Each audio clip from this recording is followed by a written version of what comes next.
Banyak orang yang menilai dirinya sebagai seorang yang penuh kontroversi. Banyak pula yang memandangnya sebagai figur yang berani melawan arus dan membela mereka yang lemah. Tetapi tidak sedikit pula yang mencibir sikapnya.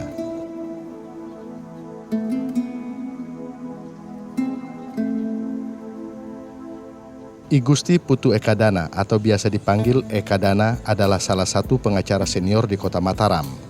Lelaki berusia 52 tahun, suami dari Pahroni, bapak dari 5 putra-putri dan kakek dari seorang cucu ini dikenal sebagai pengacara yang berani menentang kekuasaan.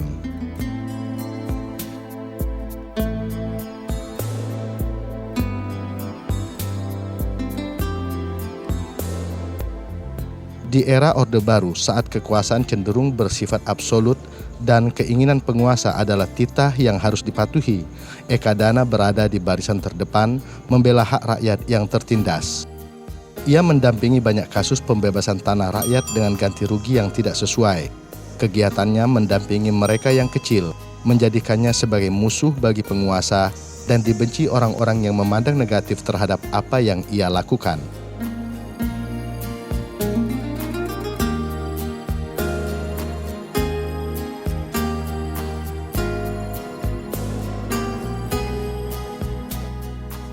Sejak kecil kehidupan anak ke-9 dari 11 bersaudara, pasangan I Gusti Ketut Kaler dan Martiem ini penuh perjuangan.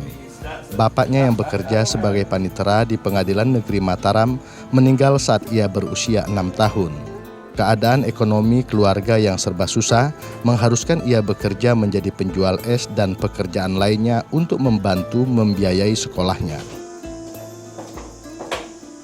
Saya kecil sudah anak yatim, kemudian untuk biaya sekolah itu saya jual es, jual pisang goreng, jual layangan, dan itu saya pakai untuk biaya sekolah, untuk belanja dan lain sebagainya. Tempaan masa kecil yang keras dan penuh perjuangan membentuk Ekadana sebagai pribadi pemberani. Sikap beraninya semakin terbentuk saat menjadi mahasiswa Fakultas Hukum Universitas Mataram. Ketika duduk sebagai mahasiswa tingkat 2, pada awal tahun 80-an, ia bersama sejumlah teman-temannya melakukan aksi nekat menyalip iring-iringan Presiden Soeharto yang sedang berkunjung ke Mataram. Sebenarnya seperti iseng aja, tapi juga mungkin muncul dari ini saya tentang Soeharto kok harus dielu-elukan seperti itu, disambut dengan kayak dipaksakan harus berdiri di pinggir jalan. Saya pikir perlu dihajar ini gitu loh, bahwa dia harus mengerti bahwa ada yang tidak suka juga gitu loh. Dan kalau saya ditangkap, saya bisa kemukakan ketidaksukaan saya gitu. Sederhana sekali saya pada waktu itu ya. Jadi memang ada kedatangan presiden, kemudian ada konvoi Polres, terus kami salib konvoi tersebut dengan pakai celana dalam sehingga kami ditangkap, diinterogasi ya. Ada satu yang babak belur, yang sisanya sangat untung gitu ketika itu, karena ketika kami sudah masuk tahanan di Korem, datang seorang jenderal yang ternyata Pak Jenderal M. Yusuf. Begitu buka pintu dilihat kami muda-muda, beliau kaget terus bilang, ternyata saya pikir kamu berewok semet, ternyata kamu ganteng-ganteng anak-anak gitu. Sudah selesai, beliau langsung bilang gitu. Kemudian nanyain, kamu mau apa? Ada yang mau jadi tentara, mau jadi polisi, ada mau jadi LLAJR, ada yang ya satu saya tetap mau kuliah. Ya udah selesai, kasusnya ditutup jadi. Setelah menyelesaikan pendidikan di Fakultas Hukum Universitas Mataram pada tahun 1986, Ekadana kemudian magang sebagai pengacara selama 6 bulan. Dari pengalamannya menjadi pengacara magang, ia menilai perlakuan penegakan hukum jauh dari apa yang ia pelajari saat duduk di bangku kuliah. Setelah menyelesaikan magang, Eka Dana yang ketika itu baru berusia sekitar 28 tahun berkeliling Pulau Lombok mendatangi masyarakat yang tanahnya akan dibebaskan pemerintah.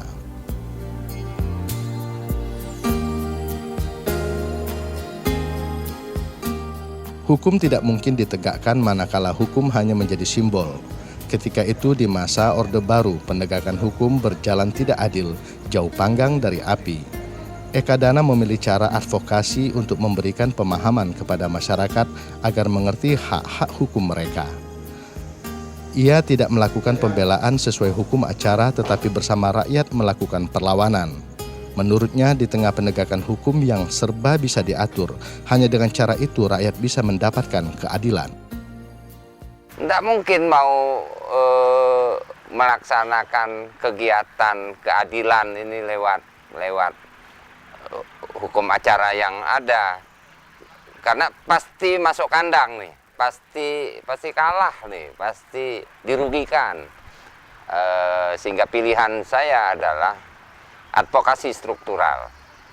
Artinya dinas atau pejabat-pejabat yang melanggar aturan hukum acara dan lain sebagainya, itu yang saya advokasi. Oleh karena itu saya kemudian keliling Lombok, jalan kaki pesisir Lombok, saya datengin masyarakat yang lagi mau dibebaskan tanahnya, yang mau diusir, yang mau dimanfaatkan lahannya, kemudian mencari tahu di masyarakat seperti apa sih hukum hakim yang peradilan yang sebenarnya gitu. Jadi saya keliling Lombok itu mungkin ada berapa bulan untuk menyerap inspirasi dan get feeling kayak apa sih masyarakat gitu. Ternyata di masyarakat sudah ngapain ke pengadilan, kalau kita mau cari kambing kita hilang sapi kok, seperti itulah. Kemudian saya satu ketika duduk di pinggir pantai dengar obrolan, ngobrol-ngobrol di warung kopi, ada cerita bahwa Pak, ada bapaknya ini gitu, sekarang naik lari ke gunung, tidak berani pulang karena tanahnya 12 hektar diambil oleh siapa? Oleh polisi, ditodong, diledakkan pistol gitu di telinganya, dan dia tuli, terus trauma, tidak berani pulang, sudah cukup lama gitu. Nah, dari situ saya melihat apa ini bisa dibawa ke pengadilan gitu loh.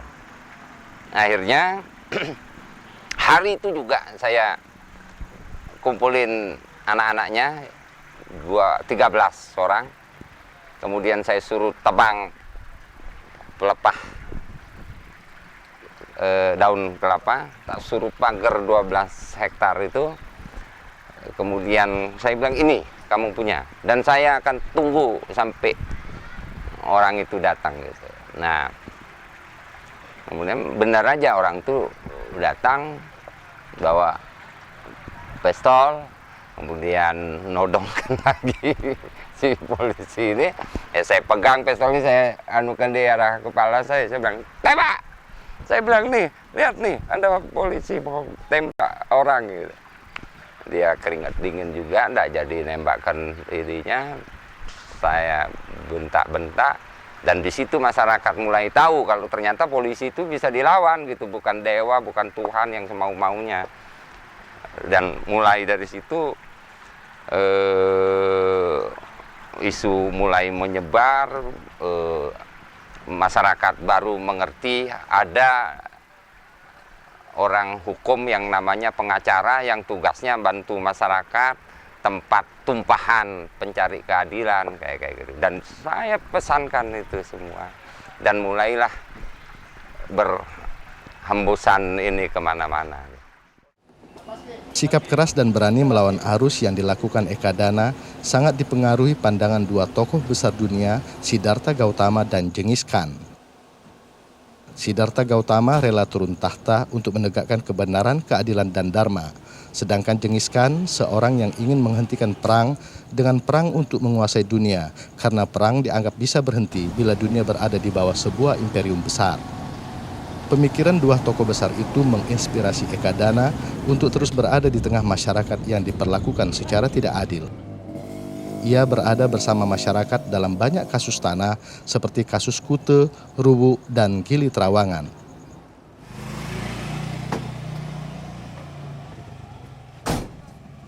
Sebagai seorang pengacara, pergerakan Ekadana bersama masyarakat yang dibelanya selalu didahului dengan investigasi kebenaran. Setelah meyakini kebenarannya, ia tidak akan ragu bertindak, dan masyarakat pasti akan membela kebenaran itu serta meraih kemenangan. Ia juga membangun solidaritas antara sesama warga yang pernah didampinginya untuk bersatu dan saling membantu jika ada warga lainnya yang mengalami nasib yang sama.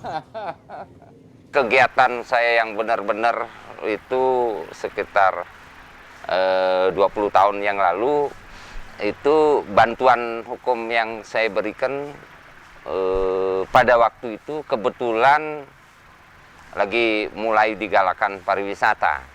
Nah, di sini mulai kasus Kute, itu tanah masyarakat dibebaskan dengan cara senjata dengan harga yang 3 juta per hektar, 1 juta per hektar. Itu pun masyarakatnya tidak terima, uangnya masih lagi pecah-pecah kemana gitu. Yang ditukar dengan 1 anak kambing lah kira-kira, kayak gitu waktu itu. Kemudian merembet ke daerah-daerah lain, itu semua di backup oleh militer pada waktu itu, oleh pemerintah lah secara ini, dengan cara-cara pembelian yang memaksa, kasar, menekan, dan lain sebagainya. Seperti kasus Kute yang BTDC dulu LTDC sekarang.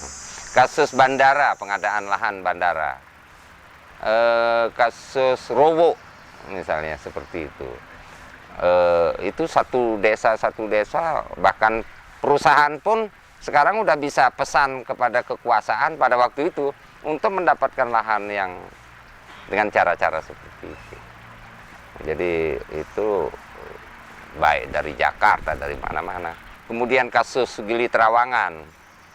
Kasus Gili Trawangan itu ada hotel yang mulai tumbuh sendiri alami, mulai dari pulau kering, nyamuk, bisa jadi tujuan wisata. Setelah rame, itu oleh pemerintah daerah dinyatakan pendatang ilegal, kemudian hotelnya digergaji, kemudian ditarik, ditumbangkan seperti itu. Nah, ini kemudian kita adakan perlawanan masyarakat, di mana klien-klien saya di setiap masalah itu kan seperti Kute, Rowo, itu semua gabung untuk bela Trawangan. Jadi kita adakan satu kekuatan massa untuk menekan, untuk menyuarakan keadilan itu, yang memang pada waktu itu masih sudah mulai ada HAM, tapi HAM-HAMan, bohong gitu loh, yang tidak menggigit. Ekadana seakan tidak pernah lelah mendampingi orang-orang kecil serta melawan tindakan melawan hukum yang dilakukan oknum penguasa ketika itu. Banyak tanah-tanah yang seharusnya menjadi milik rakyat, kepemilikannya justru jatuh pada orang-orang yang tidak berhak. Salah satunya lahan seluas 7 hektar di Pondoprasi Ampenan. Tanah ini adalah tanah yang harus didistribusikan ke rakyat sebagai amanat land reform, tetapi jatuh ke tangan orang yang tidak berhak. Sebuah fakta miris yang tidak boleh dibiarkan terjadi karena masih banyak warga yang tidak memiliki tempat tinggal dan membutuhkan tanah. Ekadana bersama warga yang tidak memiliki tempat tinggal kemudian melakukan aksi penguasaan lahan tersebut. Peristiwa yang terjadi pada tahun 1995 itu sempat membuatnya berurusan dengan pihak berwajib karena dianggap mencaplok tanah milik orang lain. Pondoprasi itu tanah di kota seluas kurang lebih 7 hektar adalah bagian tanah yang merupakan amanat land reform yang dicabut dari pemilik yang berlebihan untuk diamanatkan oleh undang-undang kepada masyarakat yang tidak punya lahan sama sekali. Sementara pada waktu itu di kota ada ribuan lah masyarakat yang tunawisma. Mereka tinggal di jembatan, di pinggir sungai, di pasar-pasar.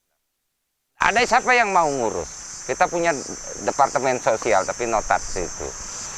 Akhirnya saya berusaha untuk apa yang bisa saya lakukan untuk ini. Karena yang terancam generasi yang berikut akan dengan ini yang akan jadi salah asuh gitu. Saya pikir, saya selalu doa biasanya. Jadi saya minta berikan aku pikiran, ucapan, dan perbuatan untuk kepentingan masyarakat yang memang harus dibantu. Dan selalu saya ucapkan. Saya tidak ngerti, tapi sering saya dapatkan gitu. Hal-hal yang aneh-aneh seperti itu. Saya duduk waktu itu mau ketemu pejabat BPN, Badan Pertanahan. Kok ada surat ngelambe-lambe begitu? Ada surat ngelambe-lambe. Saya iseng, saya tarik. Ternyata isinya tanah Pondok Prasi itu adalah tanah redistribusi, tanah redis istilahnya, yang harus dibagikan, Mas. Tapi justru saya cek sertifikatnya ke pejabat gitu. Mungkin ini saya seolah-olah ditunjuk